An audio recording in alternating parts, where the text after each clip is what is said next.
ये देखिए ये पुतला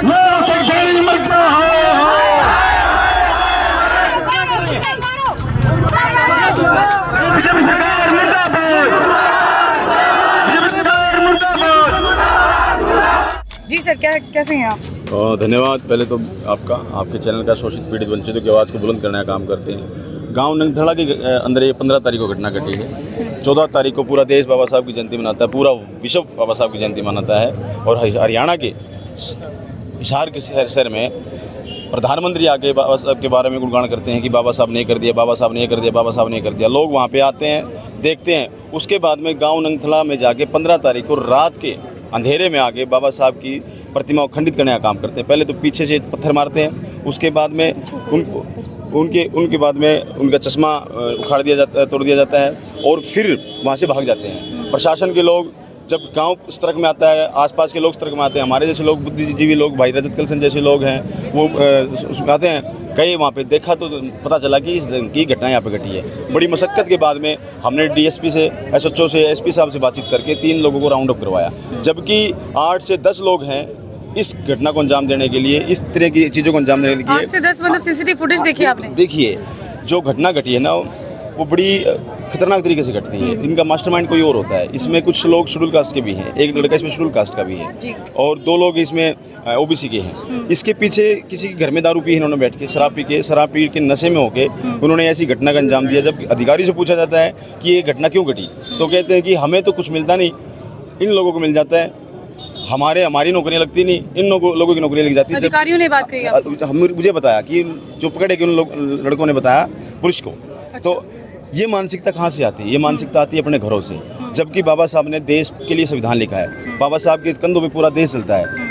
बाबा साहब ने ओबीसी के लिए, महिलाओं के लिए, आपने एक अच्छी बात बोली कि महिलाओं को बच्चा पैदा करने की मशीन समझा जाता था। आज आप पत्रकार हैं, हमारे बीच में खड़ी हैं आप लोगों की, हाँ, आर्टिकल 19 बिल्कुल ठीक है ना। आज देश में प्रधानमंत्री है, आज पायलट हैं, आज हर तरीके से महिलाएं आगे हैं, वो बाबा साहब की ही देन है। इसलिए हम लोग आज यहाँ पे इकट्ठा हुए हैं और इकट्ठा होके इन लोगों जो डीजीपी का है वो पुतला यहाँ पे जलाएंगे। और ये जो एसएचओ वहाँ पे बैठा है हमारे बीच में आगे बोलता है कि मैं भी तो आपकी जाति का हूँ। तुम्हारी कोई जाति नहीं है, तुम पुलिस वाले हो और पुलिस वाले काम करते हैं सरकार के सहारे पर। अगर तुम्हारी कोई जाति की बात करते तो अब तक तुम सब लोगों को गिरफ्तार कर चुके होते हैं। हमें बार बार रोडों पे आने की जरूरत नहीं होती। तो ये गिरफ्तारी नहीं हुई है, उसकी वजह से आप लोग यहाँ पर एकत्रित हुए? हाँ जी, गिरफ्तारी नहीं हुई है। हमारी जो 2 मांग थी, सबसे पहले तो गिरफ्तारी, उसके बाद में शासन प्रशासन, जो प्रशासन के लोग हैं, डीसी यहाँ पे है, उसके बजट में से हमारी ये डिमांड थी कि बाबा साहब की स्टैचू को ऊपर की 14 फुट की वहाँ पे लगाई जाए और CCTV फुटेज लगाया जाए, एक चौकीदार दिया जाए ताकि उसकी निगरानी वो कर सके। लेकिन ऐसी चीज़ें हमारे सामने नहीं आई, हमारे से बात करने के लिए कोई नहीं आया। हमारे पास एक वीडियो है, उसने भी कोई अच्छा सा आश्वासन नहीं दिया। उसके बाद में एक तहसीलदार है, उसने भी कोई अच्छा सा आश्वासन नहीं दिया। इसलिए हमारे अंदर ये रोष है और तमाम तरह के साथी, जो मुझे बलवान भाई है, ये बहुजन एकता संगठन के राष्ट्रीय अध्यक्ष हैं, इन्होंने भी ये कड़ा संदेश जारी किया है, अगर ये बान हमारा करेंगे तो हम पीछे नहीं हटेंगे। और मैं आपके चैनल के माध्यम से भी बात करना चाहता हूँ, रात के अंधेरे में आके, झुंड में आके तुम बदमाशियाँ करते हो तो मैं खुला चैलेंज देता हूँ, लाइन खींच के आ जाओ, आर पार की लड़ाई लड़ने के लिए आ जाओ। बाबा साहब की प्रतिमा को खंडित कर सकते हो, उनके विचारों को खंडित नहीं कर सकते। अगर लड़ाई लड़नी है तो हमारे साथ आर पार की लड़ाई लड़ो, हम तैयार हैं, ये मनमानी ना करें। जी बिल्कुल। रजत जी, आप एक बात बताइए, आप खुद एक एडवोकेट हैं और एडवोकेट होने के नाते लगभग 100-150 लोगों से डेली आपका मिलना होता है, हज़ारों से मिलना होता है। ये मेंटालिटी कहाँ मतलब लोगों की सेट हो गई है कि आरक्षण की वजह से इनको नौकरियां जल्दी मिल जाती हैं, इन्हें नौकरियां नहीं मिलती हैं। तो ये जो मैसेज है बाबा साहेब भीमराव अम्बेडकर का, ये उन लोगों तक आप पहुँचा क्यों नहीं पाते हैं? क्या कारण, क्या मानते हैं? देखिए, मसला ये नहीं है कि उन लोगों को नौकरियां नहीं मिल रही हैं, दुख इस बात का है कि हम लोगों को नौकरियां क्यों मिल रही हैं। उन लोगों को दुख इस बात का है नौकरियां हम लोगों को क्यों मिल रही हैं। और इसके पीछे वजह सिंपल और केवल यही है कि डॉक्टर B.R. अम्बेडकर ने कॉन्स्टिट्यूशन बनाया, उसमें हमको शिक्षा का अधिकार दिया, मतदान का अधिकार दिया, रिजर्वेशन का अधिकार दिया। हम लोग को पहले तो पढ़ने का अधिकार ही नहीं था हिंदू धर्म की मनुस्मृति के हिसाब से। बाबा साहब के कॉन्स्टिट्यूशन से पढ़ने का अधिकार मिला, पढ़े तो टैलेंट तो हमारे अंदर शुरू से था, लेकिन हमको मौका नहीं दिया जा रहा था। हम लोग पढ़ने के बाद और क्योंकि इंडिपेंडेंट भी हुए, नौकरियां भी लगी, सारी चीज़ें हुए, तो इन लोगों को यही बौखलाहट है कि ये दबे कुचले कीड़े मकोड़े जिनको समझा जाता था आज हमारे बराबर में आ गए हैं, गाड़ी घोड़ों में घूमते हैं, बढ़िया कोठियाँ बना ली हैं सेक्टर में, SPDC बन गए हैं, मंत्री भी बन गए हैं, हम लोगों को इनके सामने इनके अधिकारियों के सामने जाके याचना करनी पड़ती है। तो ये सारा का सारा दुख है जिसकी बौखलाहट ये बाबा साहब की तस्वीरों पे निकालने का काम तो कर रहे हैं। आपको ये नहीं लगता कि जो परवरिश बच्चों की गई है वो इस प्रकार से की गई है, छोटा बड़ा दिखाकर की गई है, जिसका भुगतान आज कहीं ना कहीं इस प्रकार से निकल रहा है कि मूर्तियों के ऊपर सरेआम तोड़ा फोड़ी की जा रही है। तो कहीं ना कहीं आपको नहीं लगता कि जो ये पेरेंट्स हैं इनको अपनी मेंटालिटी चेंज करनी चाहिए, क्योंकि अब तो हम लोग 21वीं सदी के अंदर जी रहे हैं, चीज़ें इतनी ज़्यादा आधुनिक हो गई हैं, उसके बाद भी सोच आधुनिक नहीं हुई है। वही मैं बता रहा हूँ, हम अपने बच्चों की तो गारंटी ले सकते हैं कि हम अपने बच्चों को अच्छे संस्कार दे सकते हैं जी, लेकिन जो जातिवादी मानसिकता के लोग हैं वो अपने बच्चों को किस तरह से संस्कार देते हैं ये उनके ऊपर डिपेंड करता है। लेकिन मुझे भली भांति हम लोगों को पता है कि वो अपने बच्चों को बचपन से ही जातिवादी मानसिकता के संस्कार देते हैं कि उनके अंदर उनके दिमाग में ही जातिवाद इंजेक्ट करते हैं।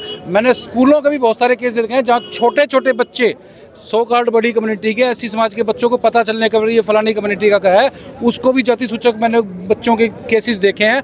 छोटे छोटे 10-10 11 साल के बच्चे जाति सूचक गालियाँ बकते हम लोगों ने देखे हैं। तो ये किसका कसूर है? उन परिवारों का कसूर है जो पढ़े लिखे होने के बाद, यूनिवर्सिटियों में प्रोफेसर होने के बाद, बड़े अधिकारी होने के बाद भी अपने बच्चों के दिमाग में ये चीज़ें इंजेक्ट करते हैं कि तुम जो नौकरी नहीं लग रहे हो इसके पीछे डॉक्टर अम्बेडकर है, इसके पीछे इसका संविधान है और इसके पीछे ये पढ़े लिखे लोग हैं जिसके कारण समाज के साथ वायलेंस हो रही है, बाबा साहब की मूर्तियों के साथ वायलेंस हो रही है और अत्याचार भेदभाव उत्पीड़न की घटनाओं से आज भारत भरा हुआ है। मतलब ये कह सकते हैं कि मतलब इस तरह की जो घटनाएं हैं पहले भी होती आई हैं, आगे ना हो इसलिए आप लोगों को बड़ा स्टेप उठाना पड़ा है। कार्रवाई भी नहीं हुई है जैसा कि प्रदीप जी ने बताया, और आप लोग बड़े चक्कर भी काट चुके हैं ताकि पुलिस वाले कार्रवाई भी करे, गिरफ्तारी भी करे। अगर गिरफ्तारी नहीं करते हैं तो आने वाले समय में किस प्रकार से समाज आगे बढ़ने वाला है, किस तरह की रणनीति बनाकर चलने वाला है? देखिए, आज हम लोगों ने अपना मेमोरेंडम तैयार किया है, डिप्टी कमिश्नर को मेमोरेंडम देंगे। 5-6 हमारी मांगे हैं कि बाबा साहब की कासे की मूर्ति लगाई जाए, हमारे लोगों को इसमें विटनेस बनाया जाए। इन्होंने जो पुलिस ने बदमाशी की है, हमारे लोगों को गवाह बनाने का काम भी इन लोगों ने नहीं किया। मुदई जो है एक जनरल कम्युनिटी के बंदे को मुदई बना दिया है इसमें ताकि SC/ST एक्ट रोका जा सके। अच्छा, हमारे लोगों को विटनेस बनाया जाए, उनका 164 का स्टेटमेंट रिकॉर्ड कराया जाए और जो मास्टरमाइंड आरोपी हैं उनको गिरफ्तार किया जाए। गांव में डॉक्टर अम्बेडकर पार्क और लाइब्रेरी और डिजिटल लाइब्रेरी स्थापित की जाए और वहाँ पे CCTV camera with night vision वहाँ पे इंस्टॉल किए जाए। तो ये हम लोगों की, सब लोगों की डिमांड है और हम लोगों ने आज ज्ञापन के माध्यम से, इस जनता के माध्यम से सरकार को अल्टीमेटम दे रहे हैं, DC को ज्ञापन दे रहे हैं कि 15 दिन के अंदर कार्रवाई नहीं की तो मुख्यमंत्री आवास का घेराव करेंगे। जी, बहुत बहुत धन्यवाद। कुछ कहना चाहेंगे आज की घटना को देखते हुए? आज की हमने जी 3-4 दिन से हमारा धरना चला हुआ था, आज की वीडियो कॉल दी थी और आज हरियाणा DGP का पुतला दहन करेंगे क्योंकि ये प्रशासन ने हमारे लोगों की सुनवाई नहीं करता, इसलिए हम लोगों को ऐसा करना पड़ता है। जी, बहुत बहुत धन्यवाद। तो साफ तौर पर इनका ये कहना है कि अगर पुलिस प्रशासन कार्यवाही नहीं करेगा तो आने वाले समय के अंदर ये जो आंदोलन है ये एक बड़ा रूप ले लेगा, क्योंकि भारत में आधुनिकता आ चुकी है। लेकिन इस तरह की घटनाएं देखने के बाद मैं तो एक ही बात कहूँगी कि लोगों की सोच में आधुनिकता लेकर आ पाना बहुत ही ज़्यादा मुश्किल हो गया है। फिलहाल अभी देख सकते हैं आपकी मिनी सेक्रेटरीट के अंदर जाने की पूरी कोशिश की जा रही है, पुलिस फोर्स यहाँ पर खड़ी है और घेराव करने की कोशिश की जा रही है DC ऑफिस की, क्योंकि 3 से 4 दिन का वक्त नहीं बल्कि आज तारीख 21 हो चुकी है, 7 दिन मतलब हफ्ता हो गया है इस घटना को हुए, लेकिन उसके बावजूद भी किसी प्रकार की कार्यवाही नहीं की गई, जिसकी वजह से आज जो रोष है लोगों के अंदर देखने को मिल रहा है। मिनी सेक्रेटरीट से तस्वीरें हम आपको दिखा रहे हैं जहां पर महिलाएं भी, पुरुष भी, जवान भी, सबके सब अपनी आवाज को उठाने के लिए और न्याय दिलवाने के लिए आज आए हैं। और जो ये तस्वीरें हैं ये मिनी सेक्रेटरीट के सामने की है। नंतला गांव से ही नहीं बल्कि बहुत सारे आसपास के गांव से भी लोग यहाँ पर आए हुए हैं। अब देखने वाली बात ये होगी कि प्रशासन का किस तरफ रुख रहेगा, प्रशासन किस प्रकार से इसके ऊपर कार्यवाही करेगा, क्योंकि जब इस तरह की घटनाएं होती हैं तब लोगों को शांत भी कर दिया जाता है, समझौते तक भी करवा दिए जाते हैं। लेकिन अब इन्होंने साफ तौर पर यही कह दिया है कि हम लोग पीछे नहीं हटने वाले हैं, जितना ज़्यादा हो सके रोष प्रदर्शन तो करेंगे ही करेंगे, लेकिन आने वाले समय में उन लोगों की अगर गिरफ्तारी नहीं हुई तो इसको आंदोलन का रूप भी देंगे और प्रधानमंत्री आवास को भी का घेराव करने की भी पुरजोर कोशिश की जाएगी। अब ये जो आवाज़ यहाँ से उठी है, एक चिंगारी यहाँ से उठी है, अब आने वाले समय में कितनी बड़ी ज्वाला बनती है ये तो आने वाला वक्त ही बताएगा। और फिलहाल आप देख सकते हैं कि यहाँ पर जय भीम के नारे लगाए जा रहे हैं, क्योंकि लोगों में बहुत ज़्यादा रोष देखने को मिल रहा है। लोग इस बात को भूल रहे हैं कि किस तरह के राइट्स जो है बाबा भीमराव अंबेडकर की तरफ से दिए गए थे, जिसकी बदौलत आज बच्चे पढ़ पाए हैं, निकल पाए हैं, नौकरियां लग पाए हैं। राइट टू स्पीक का जो है दिया था उनके द्वारा दिया गया था, आर्टिकल 19 के द्वारा आज जो ये आंदोलन किया जा रहा है अपनी बात को रखने का, ये भी सिर्फ और सिर्फ बाबा साहिब ने दिया था। इस तरह की बातें हैं जो इनके द्वारा की जा रही हैं, कही जा रही हैं। और वही कहूँगी कि आधुनिकता सोच के अंदर लाना बेहद ज़रूरी है। जब तक नहीं आएगी तब तक सुधार समाज के अंदर नहीं हो सकता, कोई भी देश तरक्की नहीं कर सकता। एक एक कड़ी बहुत बड़ा रोल प्ले करती है किसी भी देश के निर्माण के अंदर, विकास के अंदर। लेकिन अगर इस तरह की घटनाएं आती रहेंगी तो कहीं ना कहीं देश भी खोखला पड़ेगा और लोगों के अंदर जो रोष भावनाएं हैं, हीन भावनाएं हैं, वो लगातार बढ़ती रहेंगी।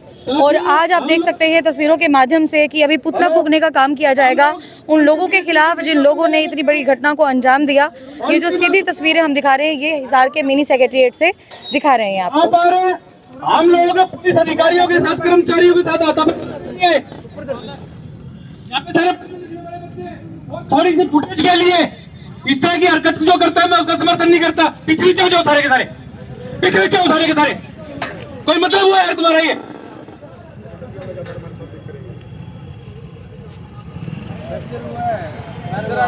बैठ जाओ, थोड़ी थोड़ी आराम से बैठ जाओ 2 मिनट के लिए, बैठ जाओ। प्रतिमा को खंडित करने वाली जो घटनाएं हैं देश के अंदर आज पहली बार नहीं हुआ है। लेकिन जब तक वही बात है कि सबक नहीं सिखाया जाएगा, जब तक इसको आंदोलन का रूप नहीं दिया जाएगा, तो इन लोगों का यही कहना है कि तब तक सुधार नहीं आ सकता। हालांकि इतने प्यार से, इतने आराम से बाबा भीमराव अंबेडकर की जयंती 14 अप्रैल को सेलिब्रेट की जा रही थी, लोग काफ़ी खुश थे, उनके द्वारा किए गए बदलाव को काफ़ी याद कर रहे थे। लेकिन इसी बीच जो ये खुशी थी, हर्षोल्लास था, ये सारा का सारा एक ऐसी घटना में बदल गया जिसके बाद लोगों को यहाँ लघु सचिवालय के सामने आने पर मजबूर होना पड़ा। 15 तारीख की रात को बहुत सारे शरारती तत्व, असामाजिक तत्व आते हैं। आने के बाद बाबा भीमराव अंबेडकर की मूर्ति के साथ छेड़छाड़ करते हैं, तोड़ाफोड़ी करते हैं और उसके बाद उनकी जब गिरफ्तारी नहीं हो पाती तो साफ तौर पर ये लोग यहाँ पर एकत्रित हो जाते हैं ताकि जो न्याय है वो इनको मिल सके। और नंगथला गांव की घटना है, लगभग 7 दिन का वक्त हो चला है, उसके बावजूद भी प्रशासन की तरफ से किसी तरह की ना तो कोई गिरफ्तारी की गई है, ना ही जो है सामने वाली पार्टी को बुलाकर बात की गई है, जिसकी वजह से इनको रोज आज यहाँ पर प्रदर्शन करना पड़ रहा है। हालांकि डीसी ऑफिस में भी गए हैं, जाकर बातचीत भी की है और अब आने वाले समय में इन्होंने एक ही बात कही है कि या तो गिरफ्तारी करवाएंगे, अगर गिरफ्तारी नहीं होती है तो आने वाले समय में प्रधानमंत्री आवास का भी घेराव करेंगे। लेकिन वही बात है कि इस खबर के बाद हो सकता है, इस घटना के बाद, इस रोष प्रदर्शन के बाद कहीं ना कहीं प्रशासन और भी ज्यादा सख्त हो जाए और जो शरारती तत्वों के खिलाफ जो भी कार्रवाई बनती है जांच पड़ताल के बाद वो कार्यवाही भी की जा सके।